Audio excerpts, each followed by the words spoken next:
अस्सलाम वालेकुम। मेरा नाम हुमायूं इफ्तिखार राजा है और पिछले 1-2 साल रियल इस्टेट ने काफ़ी बूम देखा है। लेकिन अब अगर देखा जाए तो मार्च अप्रैल के बाद से काफ़ी कमी आई है रियल इस्टेट के रेट्स में। जहाँ पर बाकी सारी वजूहात हैं, वहाँ पर एक वजह इसमें जून के महीने में जो बजट पेश किया था, जो कि जुलाई के महीने से इम्प्लीमेंट हुआ था, इस बजट में रियल इस्टेट पे टैक्सेस में भी इजाफ़ा किया गया था, जो कि हर बाइंग और सेलिंग जो है इसके ऊपर टैक्स का जो अमाउंट था उसमें इजाफ़ा कर दिया गया था। वफाकी हुकूमत ने भी इजाफ़ा किया था, यानी FBR की तरफ से भी इजाफ़ा हुआ था।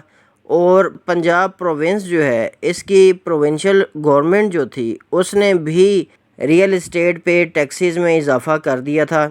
लेकिन पंजाब प्रोविंस का जो टैक्स था उसका मार्जिन इतना ज़्यादा नहीं था।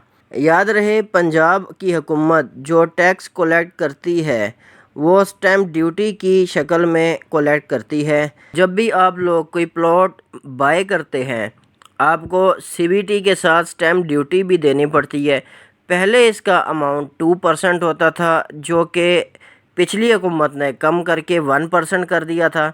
लेकिन इसके बाद फिर जब रिजीम चेंज हुई थी तो 2% दोबारा कर दिया गया था बजट के अंदर। अब अच्छी बात ये हुई है कि पंजाब की नई हुकूमत, जो दोबारा काफली कह लें या PTI कह लें, जो नई हुकूमत आई है, इसने वापस इसके पिछले दौर हुकूमत में जो रेट होता था 1% वो रिस्टोर कर दिया है, जो कि रियल इस्टेट सेक्टर के लिए एक खुश आइंद है। और रावलपिंडी जो डिवीज़न है इसके लिए तो वैसे भी खुशाइंद होगा, क्योंकि रिंग रोड का प्रोजेक्ट यहाँ पर रुक गया था, उस पर भी काम स्टार्ट हो गया है। और पंजाब गवर्नमेंट की तरफ से रियल इस्टेट पे टैक्सेस जो बढ़ाए गए थे उसमें कमी अगर होती है तो ये ओबियसली एक फ़ायदेमंद चीज़ होगी। अच्छा, अब देखना ये है कि इसका इम्पैक्ट कितना होगा। देखें, जब भी हम प्लॉट कोई परचेज़ करते हैं या कोई भी प्रॉपर्टी परचेज़ करते हैं, उसकी परचेजिंग के ऊपर एक DC रेट के ऊपर स्टैम्प ड्यूटी हम लोग देते हैं, जो कि सूबे को जाता है।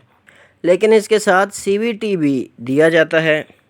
ये स्टैम्प ड्यूटी और CBT दोनों हर प्रॉपर्टी के ऊपर लगते हैं जो कि तैयार हो चुकी होती है, लेकिन जो फाइल्स होती हैं उनके ऊपर ये टैक्सेस नहीं लगते। तो इसका मतलब है कि इस टैक्स रेट को डिक्रीज़ करने से फाइल्स वगैरह के ऊपर कोई इम्पेक्ट नहीं है, वो जैसे थी वैसे ही हैं। लेकिन जो रेडी प्रॉपर्टी है उसके ऊपर भी स्टैम्प ड्यूटी जो है वो हाफ़ हो गई है, यानी 2% से 1% हो गई है। लेकिन इसके साथ साथ जो FBR का टैक्स है, जिसकी वजह से असल मसला स्टार्ट हुआ था, वो उतने का उतना ही है। पहले वो फाइलर 1% देता था, अभी फाइलर 2% देता है। नॉन फाइलर पहले 2% देता था, अभी 5% और कुछ केसेस में 7% भी कलेक्ट की जाती है। एडवांस टैक्स या विदहोल्डिंग टैक्स भी इसे कह सकते हैं, ये उतने का उतना ही है। तो अगर देखा जाए तो इसका इतना बड़ा इम्पैक्ट नहीं होगा, यानी इतना ज़्यादा फ़ायदा इसका नहीं होगा। लेकिन फिर भी चलें, कुछ ना कुछ पैसे बच जाएं, वो भी अच्छा है। मेन गेम चेंज उस वक़्त होगी जब ये FBR के जो टैक्सेस हैं, एडवांस टैक्सेस, इनके अंदर कमी होगी। तो रियल इस्टेट का बूम इसी के बाद ही आ सकता है। स्टैम्प ड्यूटी 2% से 1% पे हो जाती है, उसका इतना इम्पैक्ट नहीं होगा। लेकिन FBR के जो रेट्स हैं वो अगर डिक्रीज़ किए जाते हैं तो रियल इस्टेट के लिए बहुत बेहतरीन हो जाएगा। अगर हम ये ख़बर देख लें तो ख़बर के मुताबिक वज़ीर आला पंजाब चौधरी परवेज़ इलाही का सूबे के अवाम की सहूलत के लिए एक और अहसन इक़दाम। वज़ीर आला पंजाब चौधरी परवेज़ इलाही ने सूबे में प्रॉपर्टी की ट्रांसफ़र फ़ीस में बड़ी कमी कर दी। सूबे भर में प्रॉपर्टी ट्रांसफ़र फ़ीस जो पहले बहुत ज़्यादा थी, यानी 2% थी, इसको 1% मुकर्रर कर दिया है। इस इक़दाम से पंजाब हुकूमत का रेवेन्यू बहुत बढ़ जाएगा। रेवेन्यू इस तरीके से बढ़ जाएगा कि पहले अगर इतनी ट्रांजैक्शंस नहीं होती थी तो अभी ये कम करने से थोड़ा सा ट्रांजैक्शंस में इजाफे की उम्मीद है। लेकिन मेरे ख्याल में ये इतनी उम्मीद इसलिए नहीं होगी कि अभी तक एडवांस टैक्स जो है वो भारी भरकम लगा हुआ है।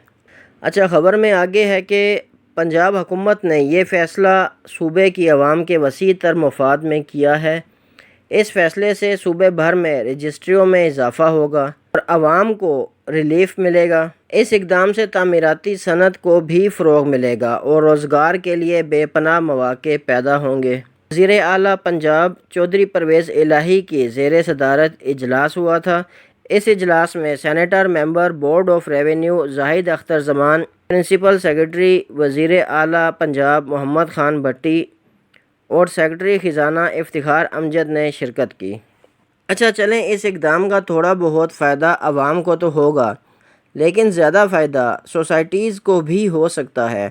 وہ اس طرح کہ فور ایگزامپل آپ کو میں روڈن انکلیو کی ایگزامپل دوں۔ تقریباً 18-19 ہزار کنال ان کے پاس زمین ہے اور تقریباً اتنی ہی زمین ان لوگوں نے ٹوکن بیانے کے اوپر لی ہوئی ہے۔ تو جب بھی وہ اس زمین کو اپنی سوسائٹی میں انکلوڈ کرنے کے لیے باقی پیمنٹ کریں گے اور اپنی سوسائٹی میں ایڈ اپ کرنا چاہیں گے تو ان کو ٹرانسفر کے لیے جو ٹیکس وفاق کو دینا ہے، بھاری بھرکم ٹیکس، وہ تو دیں گے ہی، لیکن جو چھوٹا سا پورشن پنجاب کی حکومت کا ہے وہ کم از کم تھوڑا سا کم ہو جائے گا، تو تھوڑا بہت سوسائٹی کو فائدہ ہو جائے گا۔ لیکن اگر دیکھا جائے سٹیمپ ڈیوٹی کے ساتھ ساتھ CVT بھی ہوتی ہے، ایڈوانس ٹیکس بھی ہوتا ہے اور کیپٹل گین ٹیکس کی تو ابھی تک بات ہی نہیں کی۔ اوورآل ایک تھوڑا سا بہتر امپیکٹ ہوگا، لیکن اتنا زیادہ اس کا امپیکٹ پنجاب کی ریئل اسٹیٹ کے اوپر نہیں ہوگا جتنا زیادہ کہ پورٹرے کیا جا رہا ہے۔ چلیں، ہم امید کرتے ہیں کہ وفاقی حکومت کی سطح پر بھی، چاہے جس کی بھی حکومت ہو، ریئل اسٹیٹ سیکٹر پہ ٹیکسز کو تھوڑا سا کم کیا جائے گا، کیونکہ ملک میں سیلابی صورتحال ہے، کئی لوگوں کے گھر تباہ ہو گئے ہیں، بہہ گئے ہیں پانی میں، تو کوئی نہ کوئی relief package real estate sector کو دینا بنتا ہے تاکہ لوگ اپنے گھر تیار کر سکیں اور دوبارہ سے سر پہ ان کے چھت میسر ہو۔ چلیں، آج کے لیے اتنا ہی۔ مجھے اپنی دعا میں یاد رکھیے گا، میرا چینل سبسکرائب کیجیے گا۔ بہت شکریہ، اللہ حافظ۔